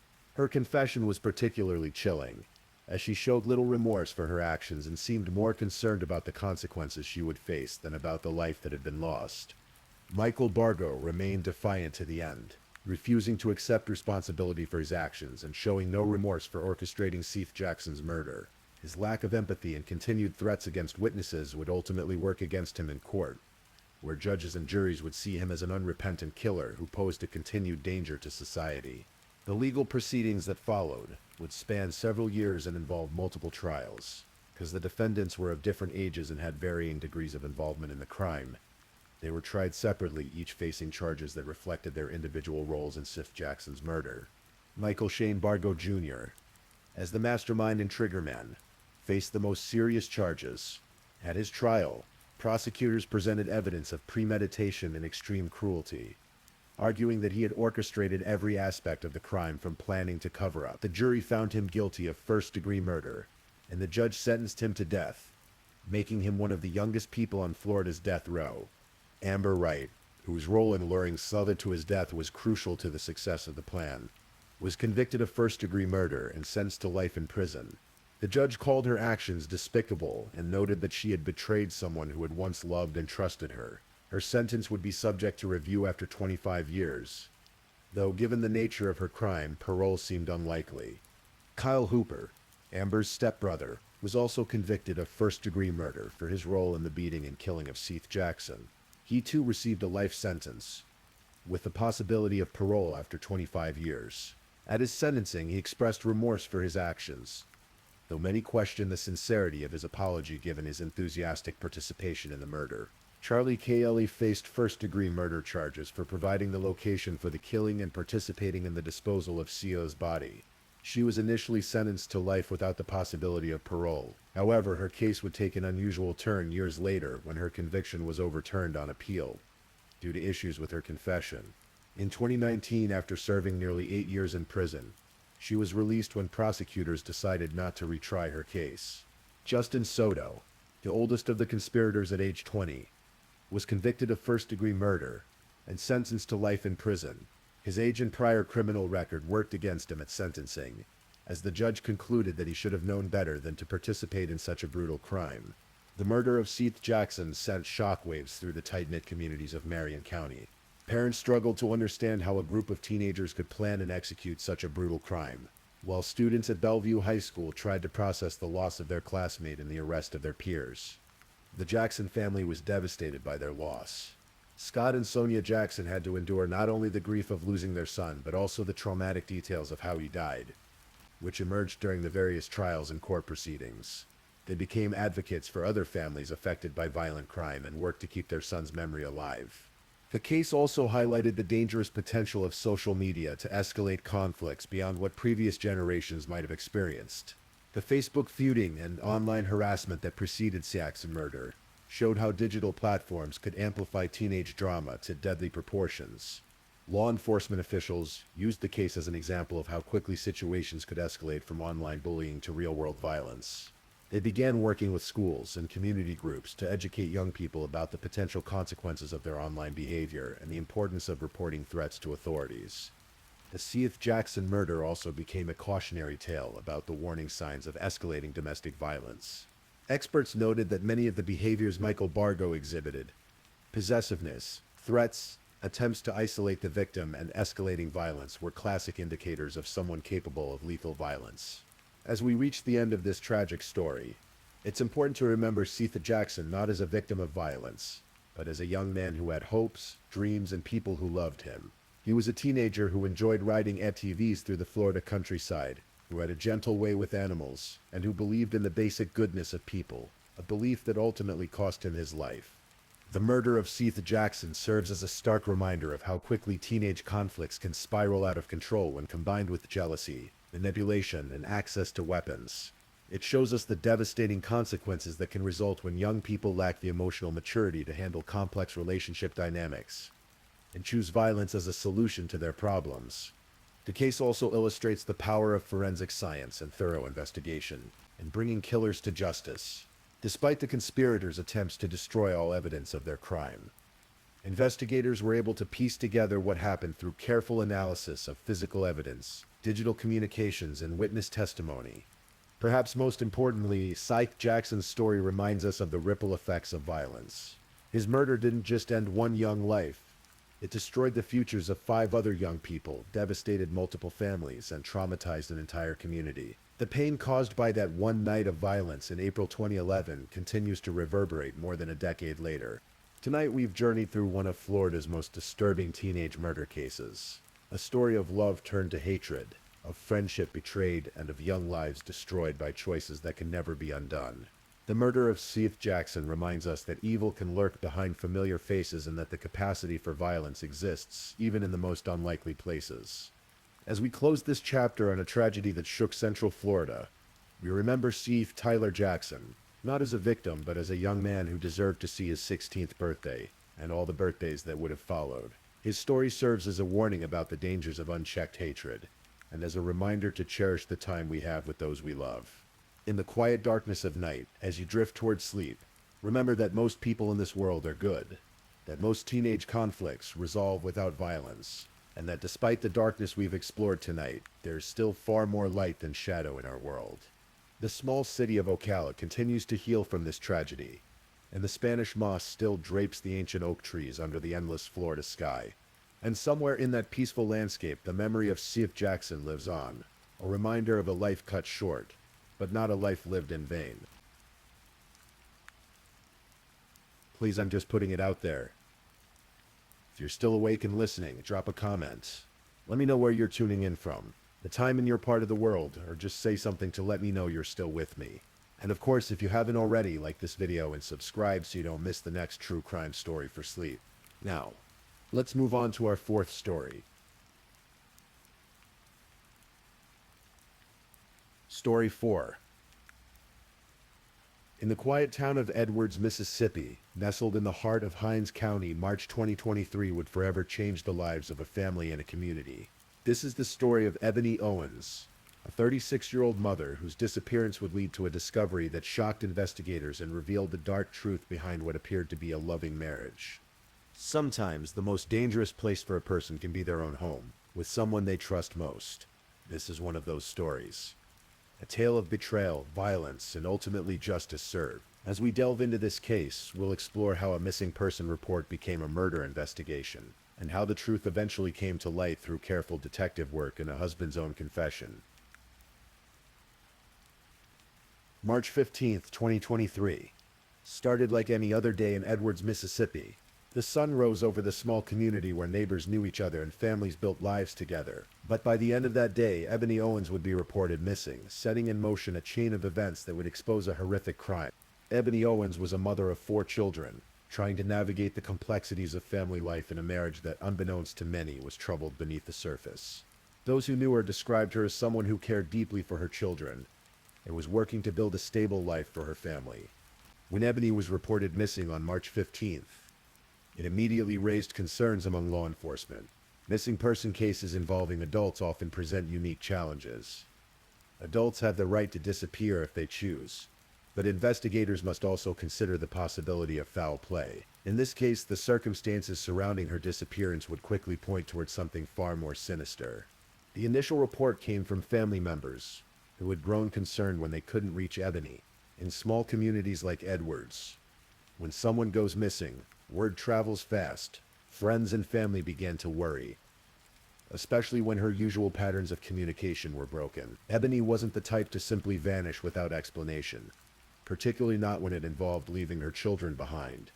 As investigators began their preliminary inquiry, they followed standard procedures for missing persons cases. They interviewed family members, friends, and associates, trying to piece together Ebony's last known movements and identify anyone who might have information about her whereabouts. During this process, they would inevitably focus their attention on the person who knew her best. Her husband, Michael Owens. Michael Owens was 36 years old at the time of his wife's disappearance. To outward appearances, he was a family man living in Edwards with his wife and their children. However, as investigators would soon discover, there were troubling undercurrents in the Owens household that painted a very different picture of their marriage.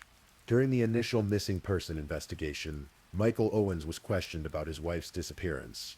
This is standard procedure in such cases. Spouses and intimate partners are often the first people investigators speak with, as they typically have the most recent and detailed information about the missing person's state of mind, recent activities, and potential concerns. What investigators found during these early interviews was a man who seemed cooperative on the surface, but whose story began to raise red flags. Michael's account of the events leading up to Ebony's disappearance contained inconsistencies that experienced detectives found troubling. His demeanor during questioning also struck investigators as unusual for someone whose wife had vanished without explanation. As the investigation progressed, law enforcement began to dig deeper into the dynamics of the Owens marriage. What they discovered was a relationship marked by difficulties that went far beyond the normal challenges that couples face. According to later testimony and evidence presented at trial, the marriage had been troubled by infidelity and domestic issues that had been building over time. Michael would later describe their relationship during his trial testimony, saying that a marriage is not easy and a marriage is what you make of it. He acknowledged that they had ups and downs and differences, but these understated descriptions would prove to dramatically understate the reality of what had been happening in their home. The investigation into Michael Owens would reveal a man whose outward appearance masked deeper issues. As detectives continued their work, they began to uncover evidence that would transform this missing person case into something much more serious. While investigators were building their case, the search for Ebony Owens continued. In missing persons cases, time is often critical. The longer someone is missing, the greater the likelihood that they have come to harm. Search teams combed the area around Edwards, looking for any sign of Ebony or clues that might explain her disappearance. The breakthrough in the case came with a disturbing discovery. Investigators found Ebony's vehicle, an Acura, but it wasn't in the condition they had hoped to find it in. The car had been burned, deliberately set on fire in what appeared to be an attempt to destroy evidence. This discovery immediately elevated the case from a missing person investigation to a suspected homicide. The burned vehicle provided crucial evidence for investigators. Even though the car had been damaged by fire, forensic experts were able to extract valuable information from the scene. Perhaps most importantly, they discovered that the vehicle's license plate had been removed and was found separately in nearby woods. This detail suggested premeditation. Someone had taken deliberate steps to make the vehicle harder to identify and trace. The location where the car was found also provided important clues. It wasn't far from the Owens family home, suggesting that whoever had disposed of the vehicle was familiar with the local area and hadn't traveled far from their starting point. For investigators, this geographical profile helped narrow their focus and supported their growing suspicions about Michael Owens. But the most significant discovery was yet to come. On March 25, 2023, 10 days after Ebony had been reported missing, search teams found a body in the Big Black River. The discovery came after extensive searching by multiple agencies, including the Haines County Sheriff's Office, who had been coordinating the search efforts. The Big Black River, which flows through Mississippi, became the final resting place for Ebony Owens. When her body was recovered from the water, it confirmed what investigators had feared. This was no longer a missing person case, but a homicide investigation. The discovery of her body in the river would prove to be a crucial piece of evidence in understanding exactly what had happened to her. Haines County Sheriff Tyree Jones announced the confirmation of the body's identity, stating that the search for Ebony Owens has concluded. For her family and the community, this news brought both closure and heartbreak. They now knew what had happened to Ebony, but it wasn't the outcome anyone had hoped for. With Ebony's body recovered, and the physical evidence from her burned car, investigators now had a clearer picture of what had occurred. The forensic examination of her remains revealed that she had died from at least one gunshot wound. This finding provided crucial information about the manner of her death, and helped investigators understand the sequence of events that had led to her murder. The investigation now focused intensively on Michael Owens. The evidence was mounting against him. His wife was dead from a gunshot wound. Her car had been deliberately burned and the license plate removed, and her body had been dumped in a river. All of these actions suggested someone with intimate knowledge of Ebony's movements and access to her vehicle. Investigators employed various techniques to build their case. They analyzed physical evidence from the crime scenes, including the burned car and the location where Ebony's body was found. They also examined digital evidence, such as cell phone records and GPS data, which could help establish timelines and locations for both Michael and Ebony in the days leading up to her death. One of the most significant developments in the case came when Michael Owens himself provided a confession to investigators. According to law enforcement officials, Michael admitted to shooting his wife, wrapping her body in a blanket, and throwing her into the Big Black River. He also admitted to deliberately setting her car on fire and removing the license plate, actions that demonstrated a calculated attempt to cover up his crime.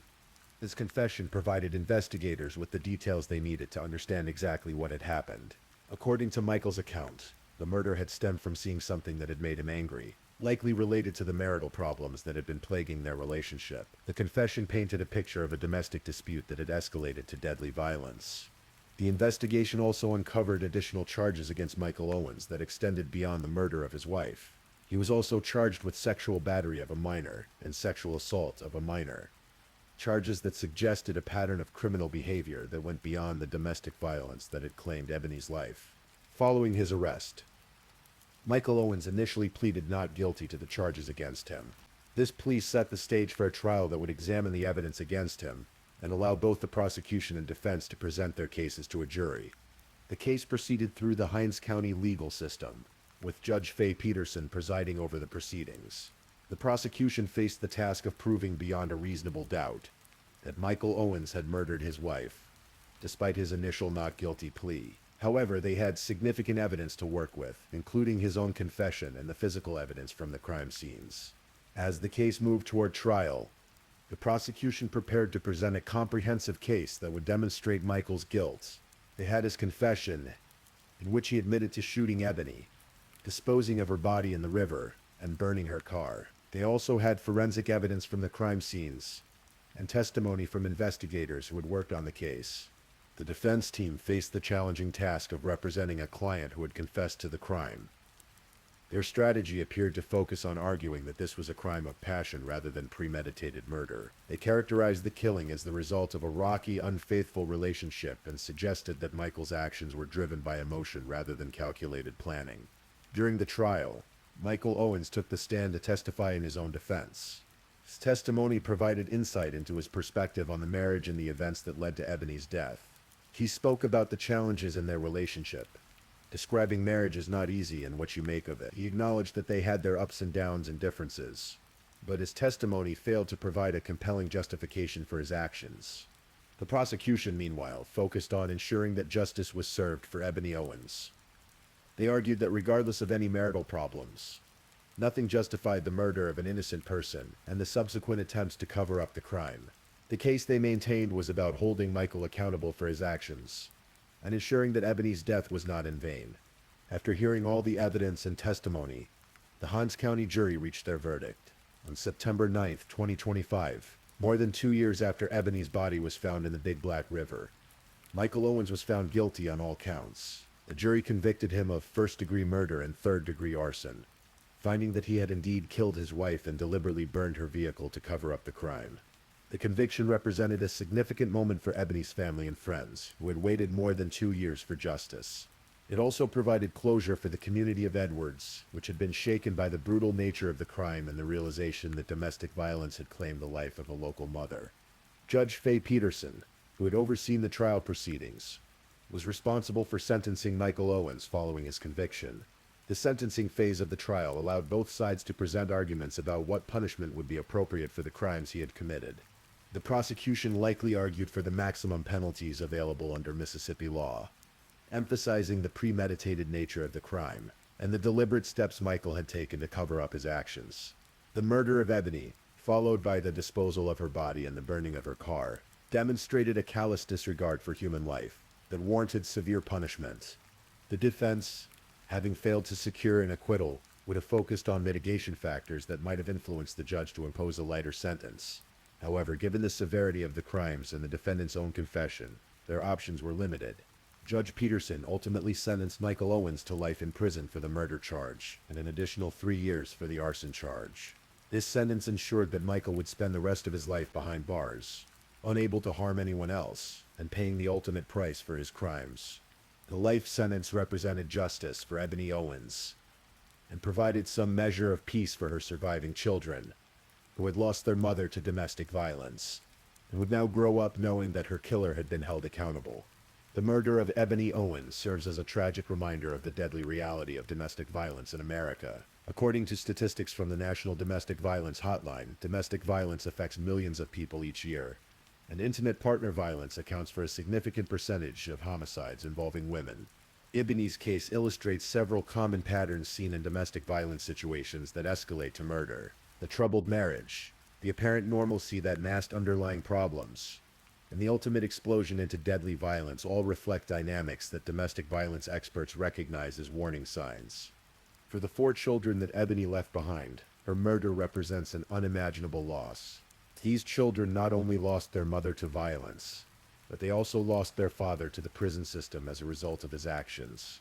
The trauma of domestic violence extends far beyond the immediate victim to affect entire families and communities. The case also highlights the important work done by law enforcement agencies in investigating domestic violence homicides.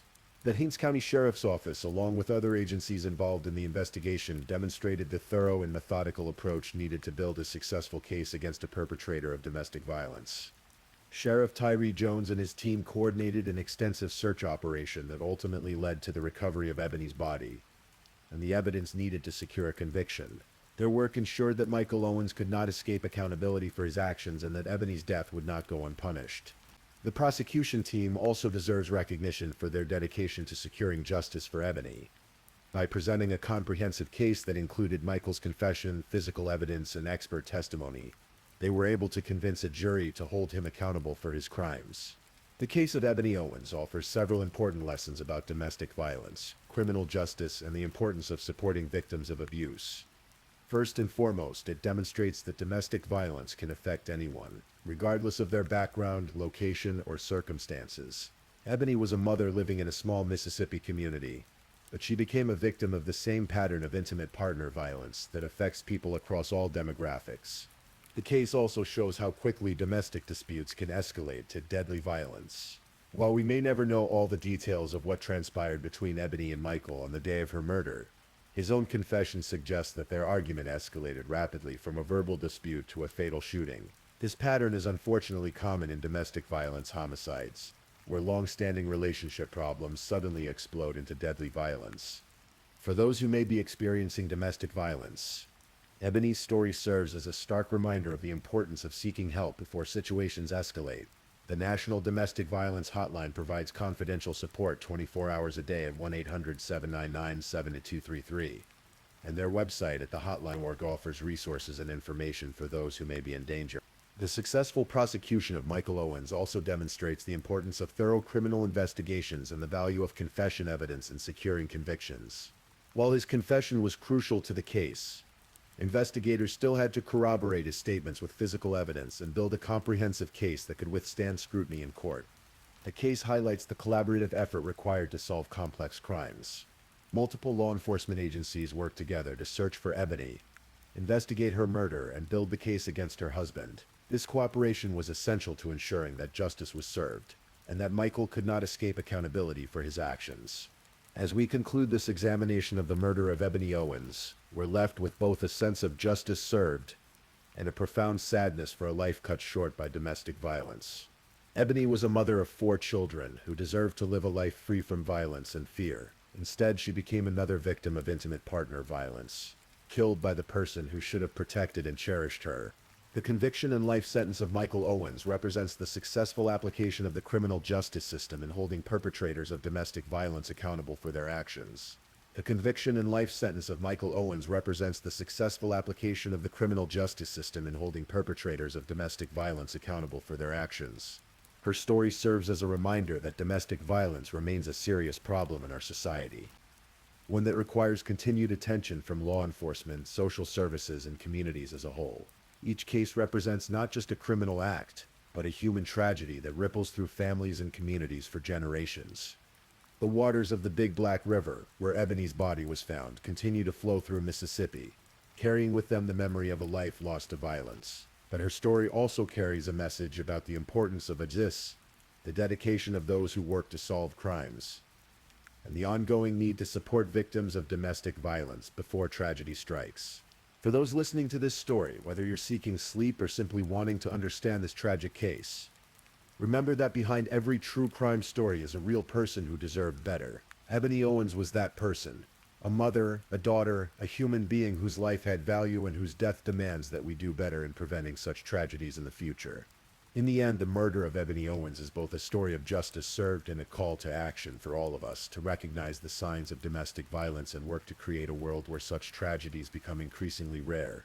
Her memory deserves nothing less than our continued commitment to protecting others who may find themselves in similar danger. The case is closed. Michael Owens will spend the rest of his life in prison, and Ebony Owens can finally rest in peace, knowing that her killer has been held accountable for his crimes. May her story serve as both a warning and an inspiration for continued efforts to combat domestic violence in all its forms. Please, if you're still awake, let's move on to our last story. Story 5. In the quiet town of Blacksburg, Virginia, nestled in the Blue Ridge Mountains, 13-year-old Nicole Madison Lovell was known for her bright spirit and determination. Despite facing significant health challenges from birth, including a liver transplant at just 5 years old, Nicole had grown into a resilient teenager who refused to let her medical condition define her. She was small for her age, standing barely 5 feet tall, with shoulder-length brown hair and expressive eyes that held both wisdom and innocence. Nicole lived with her mother, Tammy Weeks, in a modest apartment on Cypress Street. Like many teenagers of her generation, Nicole had discovered the digital world through her smartphone, a Christmas gift that would ultimately become the instrument of both connection and tragedy. She spent hours scrolling through social media platforms, particularly Kik Messenger, where she could chat with friends and meet new people who didn't judge her by her physical appearance or medical history. It was through this digital gateway that Nicole's path would cross with David Eisenhower, an 18-year-old freshman at Virginia Tech, who was studying engineering. David appeared to be everything a typical college student should be: intelligent, academically successful, and part of the prestigious university community that dominated Blacksburg. He was tall, clean-cut, and carried himself with the confidence of someone whose future seemed bright and predetermined. The relationship between Nicole and David began in the virtual realm, through messages exchanged on social media platforms. Investigators said they believe Eisenhower had an inappropriate relationship with Nicole, one that developed over weeks of digital communication. For Nicole, this relationship represented something she had struggled to find in her young life: acceptance from someone who seemed to see past her medical challenges and physical differences. David, however, was living a carefully constructed double life. On the surface, he was the model student, attending classes at Virginia Tech and maintaining the appearance of a responsible young adult. But beneath this veneer, he was engaging in a relationship with a 13-year-old girl, a relationship that he knew was both inappropriate and illegal. The power dynamic between an 18-year-old college student and a vulnerable 13-year-old was stark, yet David continued to foster this connection, likely understanding the influence he held over Nicole's emotions and decisions. As their digital relationship deepened, Nicole began to believe that David truly cared for her.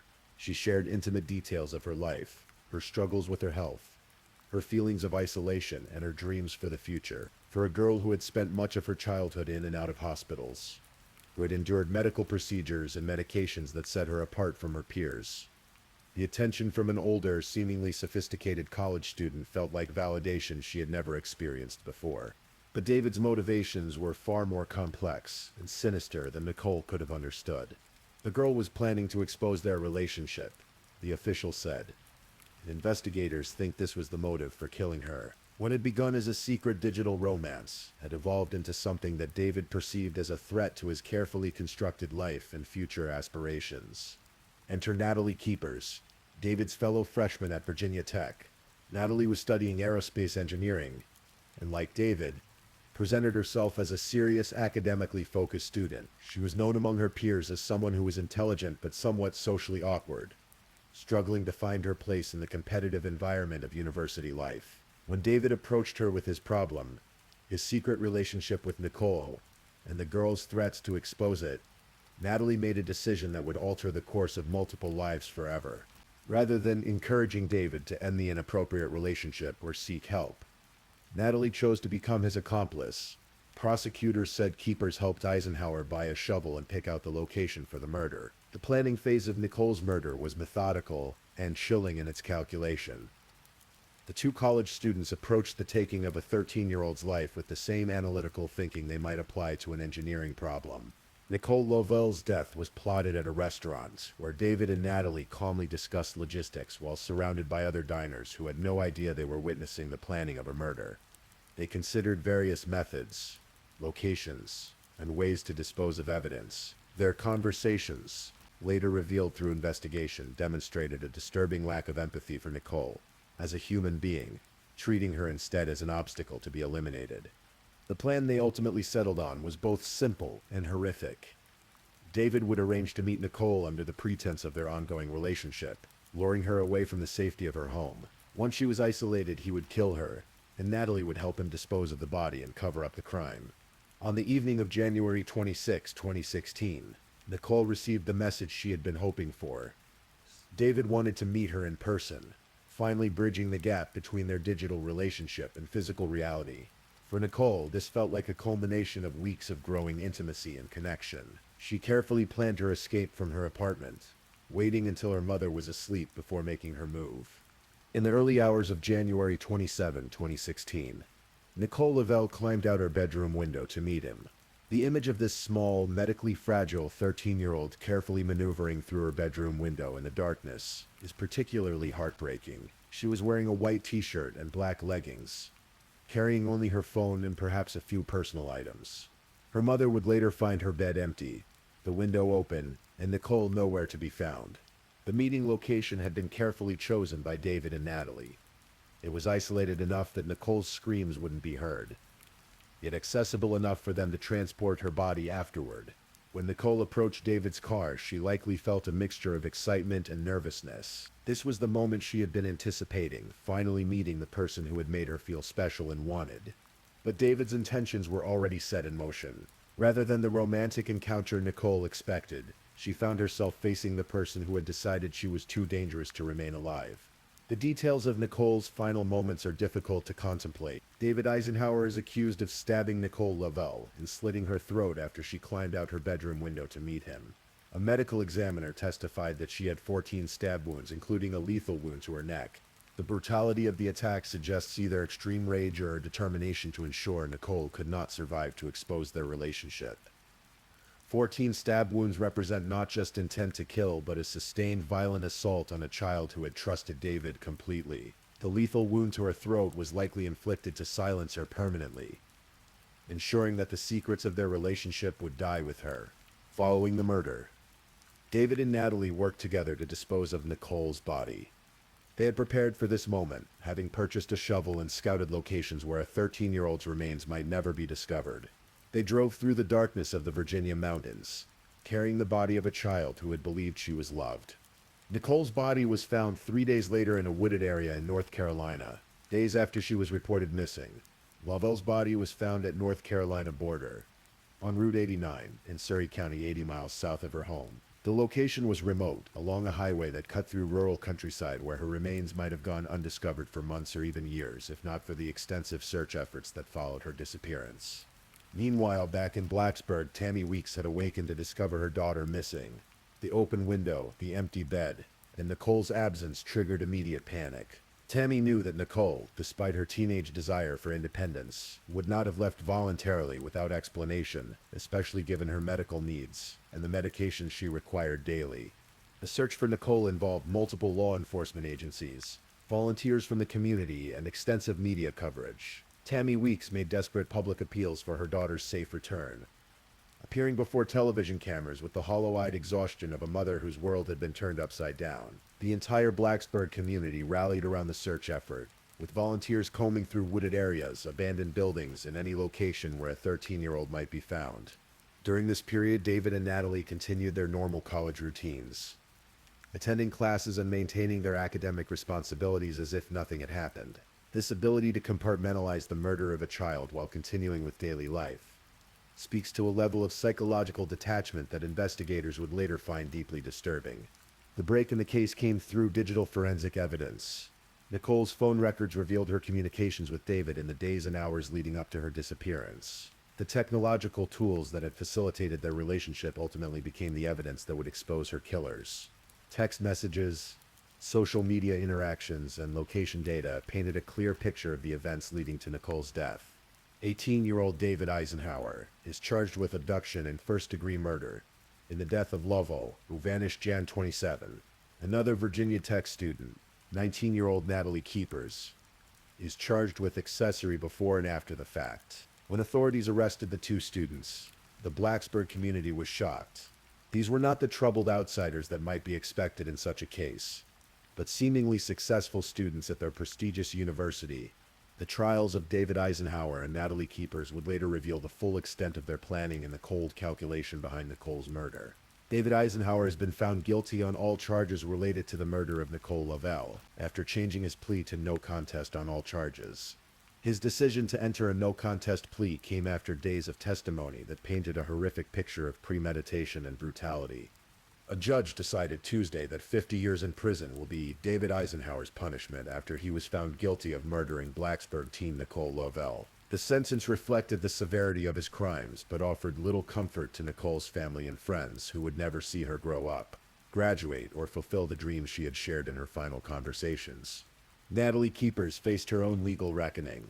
A jury has found Natalie Keepers guilty of accessory before the fact of first-degree murder for her role in the death of Blacksburg teenager Nicole Lovell in 2016. After less than 90 minutes of deliberating, the jury found Natalie Keepers guilty. The speed of the jury's deliberations suggested that the evidence of her involvement was overwhelming and undeniable. Former Virginia Tech student Natalie Keepers was sentenced to 40 years in prison for accessory before the fact of first-degree murder. The jury has recommended Natalie Keepers serve 40 years in prison for her role in the death of Blacksburg teenager Nicole Lovell. Her sentence acknowledged that while she may not have physically killed Nicole, her role in planning and facilitating the murder made her equally culpable in the eyes of the law. The case of Nicole Lovell's murder highlighted the evolving dangers of the digital age, where predators can access vulnerable children through the devices parents give them for safety and communication. It's no longer a situation where you worry about your child meeting a stranger in the park, says Pamela Casey, district attorney in Blount County, Ala. You really need to worry about the stranger your child's meeting on the phone you gave them for Christmas. This is the new crime of our time. Nicole's story serves as a tragic reminder of how online predators can exploit the normal teenage desires for connection and acceptance. Her medical challenges and the social isolation they created made her particularly vulnerable to someone who offered the attention and validation she craved. David Eisenhower recognized this vulnerability and exploited it with calculated precision. For Tammy Weeks, the loss of her daughter created a grief that defied description. Tammy Weeks at her daughter's grave. Every morning, I come out here, sit with her. The daily ritual of visiting Nicole's grave became a way for her mother to maintain a connection with the daughter who had been taken from her far too soon. The impact of Nicole's murder extended far beyond her immediate family.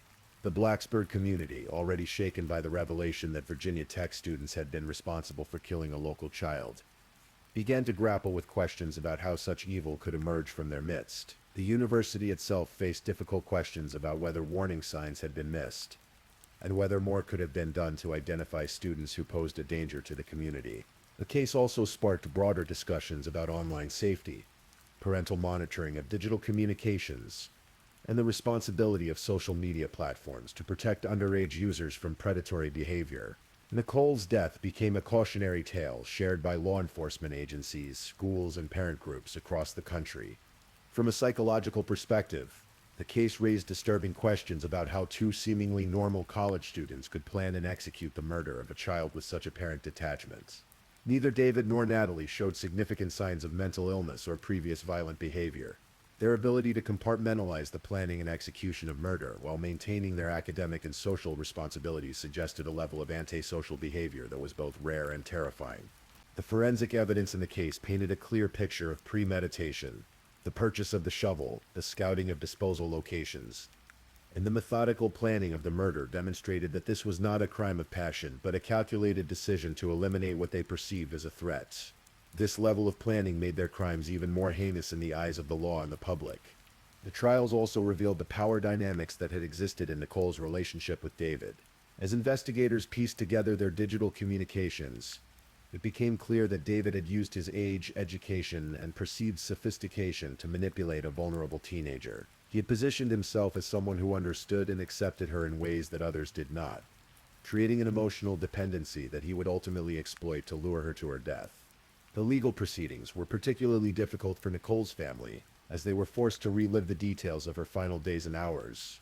The evidence presented in court painted a vivid picture of a child who had believed she was meeting someone who cared for her, only to encounter the person who had already decided she must die. The contrast between Nicole's expectations and the reality of her fate added an extra layer of tragedy to an already heartbreaking case. The appeals process that followed both convictions provided additional insight into the legal complexities of the case. An appeals court upheld the conviction of Natalie Keepers by a lower court for her role in the murder of 13-year-old Nicole Lavelle. The appeals court's decision to uphold the convictions reinforced the strength of the evidence and the appropriateness of the sentences handed down by the lower courts. For law enforcement agencies, the Nicole Lavelle case became a template for investigating crimes that originate in the digital realm, but culminate in physical violence. The successful prosecution of both defendants demonstrated the importance of digital forensic evidence and the need for investigators to understand how predators use technology to identify and groom their victims.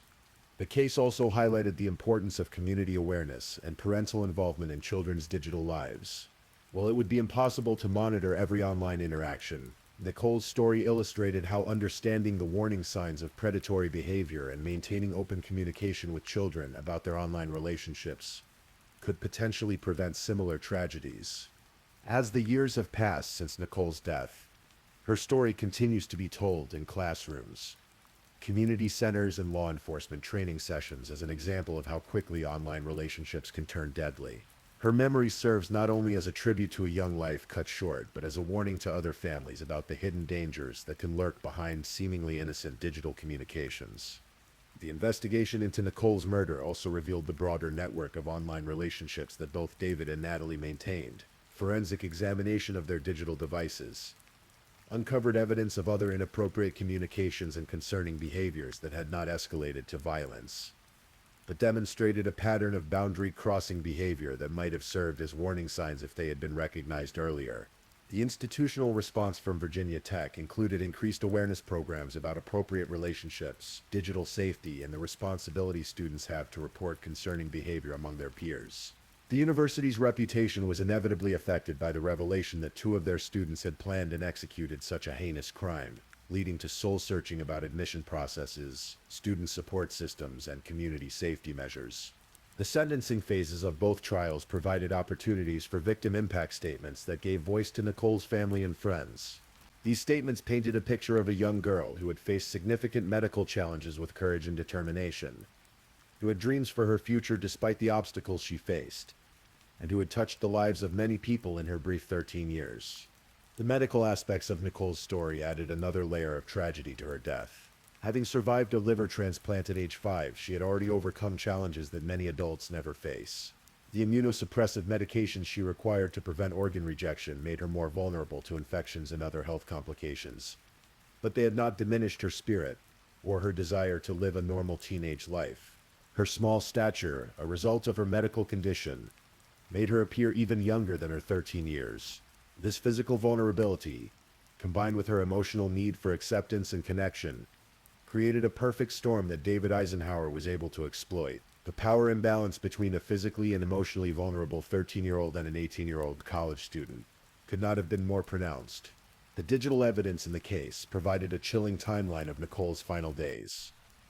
Her messages showed increasing excitement about meeting David in person, revealing a child who believed she was about to experience something wonderful rather than walking toward her death. The contrast between her anticipation and the reality of what awaited her made the crime even more heartbreaking. The location where Nicole's body was found along Route 89 in Surrey County, North Carolina, became a place of pilgrimage for her family and friends. The remote, wooded area where David and Natalie had hoped her remains would never be discovered, instead became a crime scene that would ultimately provide crucial evidence for their prosecution. The extensive search effort that preceded the discovery of Nicole's body demonstrated the power of community response to tragedy. Hundreds of volunteers joined law enforcement officers in combing through difficult terrain, driven by the hope that a 13-year-old girl might still be found alive. When that hope was extinguished, the same community energy was redirected towards supporting Nicole's family and ensuring that justice was served. The psychological profiles developed of both David Eisenhower and Natalie Keepers during their trials revealed individuals who appeared to lack empathy for their victim while maintaining the ability to function normally in their academic and social environments. This combination of traits, the ability to plan and execute extreme violence while maintaining a normal exterior, is particularly concerning to mental health professionals and law enforcement officials. The case also raised questions about the role of accomplices in violent crimes. Natalie Keeper's decision to help plan and facilitate Nicole's murder, rather than reporting David's intentions to authorities, illustrated how quickly someone can cross the line from bystander to participant in a violent crime. Her 40-year sentence reflected the court's view that her assistance was crucial to the successful execution of the murder plot. The impact on the Virginia Tech community was profound and long-lasting.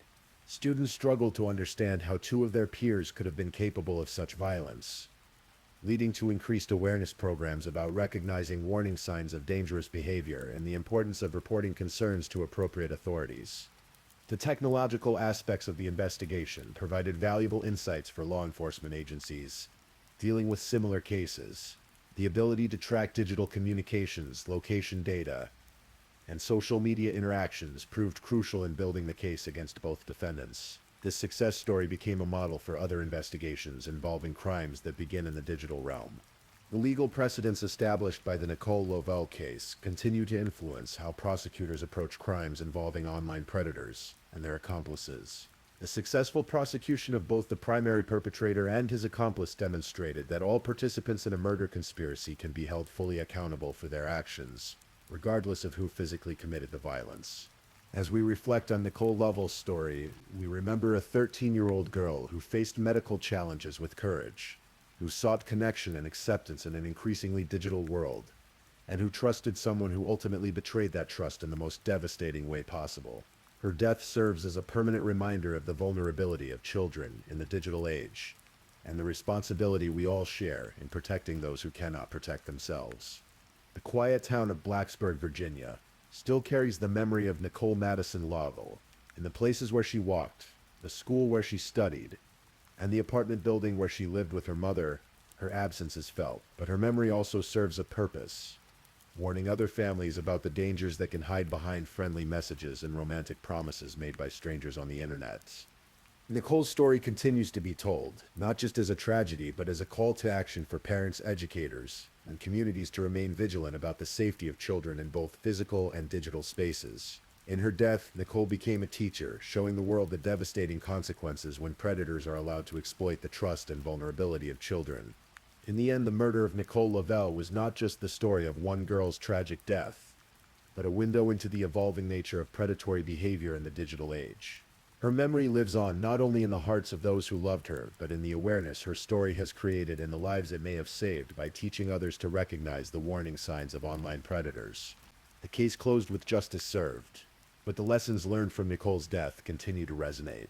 In a world where children carry the internet in their pockets, her story remains a crucial reminder that the dangers our children face have evolved, but our responsibility to protect them remains unchanged. Thank you for listening to tonight's true crime story. Rest peacefully knowing that another story awaits you next time, ready to accompany you on another journey toward restorative sleep. But if you're still awake, don't forget to like and subscribe so you don't miss our next true crime stories. And until next time, stay safe and take care. Good night.